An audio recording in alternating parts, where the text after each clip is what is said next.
Yes students, മക്കളെ അടുത്ത ക്വസ്റ്റ്യനിലേക്ക് വരാം. That is question number 22. Question number 22 ഏതിൽ നിന്നാണ് ചോദ്യം എന്ന് ചോദിച്ചു കഴിഞ്ഞാൽ, 2 ചാപ്റ്റേഴ്സ് ഇങ്ങനെ കിടന്ന് കളിക്കുന്നുണ്ട്. ഒന്ന് 2 ചാപ്റ്റർ എന്ന് പറയണ്ട, എനിക്ക് തോന്നുന്നത് യെസ് D&F ആൻഡ് കോർഡിനേഷൻ. ഈ 2 ചാപ്റ്ററിൻ്റെ ബേസിസിൽ നിന്ന് നമുക്ക് ഇതിൻ്റെ ആൻസറിലേക്ക് എത്താൻ പറ്റും എന്നുള്ളതാണ്. പ്യുവർലി പറയുകയാണെങ്കിൽ കോർഡിനേഷൻ കോമ്പൗണ്ടിൽ നിന്നാണ് ഈ ചോദ്യം എന്ന് ഞാൻ പറയും. ഓക്കെ, സോ ഏതാണ് ക്വസ്റ്റ്യൻ, എന്താണ് ക്വസ്റ്റ്യൻ എന്നുള്ളത് നോക്കാം. Oxidation number of iron in the compound formed during brown ring test of nitrate ion.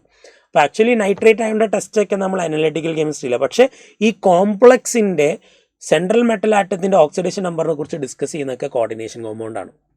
Okay, അപ്പോൾ ഇതിൽ എന്താണ് ബ്രൗൺ റിംഗ് കോംപ്ലക്സ് എന്ന് പറയുന്നത്? നമുക്കറിയാം FeH2O5NO, ഇതാണ് നമ്മുടെ ബ്രൗൺ റിംഗ് കോംപ്ലക്സ്. ഈ കോംപ്ലക്സിൽ എന്താ സംഭവിക്കുന്നത് മക്കൾ ശ്രദ്ധിക്കണം. ഇവിടെ NO എന്ന് പറയുന്ന ഗ്യാസ്, ഈ NOയിൽ it's an odd electron species ആണെന്ന് അറിയാം. ഇവിടെ നമ്മുടെ കയ്യിൽ Fe2+ ഉണ്ട്. ഈ Fe2+ലേക്ക് ഈ ഒരു സിംഗിൾ ഇലക്ട്രോൺ ഇങ്ങോട്ടേക്ക് ട്രാൻസ്ഫർ ചെയ്യുന്നുണ്ട്. അപ്പോൾ ഈ കോംപ്ലക്സ് കളർ കാണിക്കാനുള്ള പ്രധാന കാരണം, അതും കൂടി നോട്ട് ചെയ്ത് വെച്ചോ, ചിലപ്പോൾ നിങ്ങൾ അടുത്ത പരീക്ഷയ്ക്ക് അടുത്ത സെഷനിൽ ഈ ചോദ്യം ഉണ്ടാവാം. അതായത് ലിഗാൻഡ് ട്രാൻസ്ഫർ, ലിഗാൻഡ് എന്ത് ട്രാൻസ്ഫർ ചെയ്യുന്നുണ്ട്? Transfer the charge to metal. അപ്പോൾ ലിഗാൻഡ് മെറ്റലിലേക്ക് ചാർജിനെ ട്രാൻസ്ഫർ ചെയ്യുന്നു, due to which brown colour appears. Brown ബ്രൗൺ കളർ എപ്പിയർ ചെയ്യാനുള്ള കാരണം എന്താ എന്ന് ഒരു പക്ഷേ അടുത്ത സെഷനിലായിട്ടും ചോദിച്ചാൽ കൃത്യമായിട്ട് മനസ്സിലാക്കുക.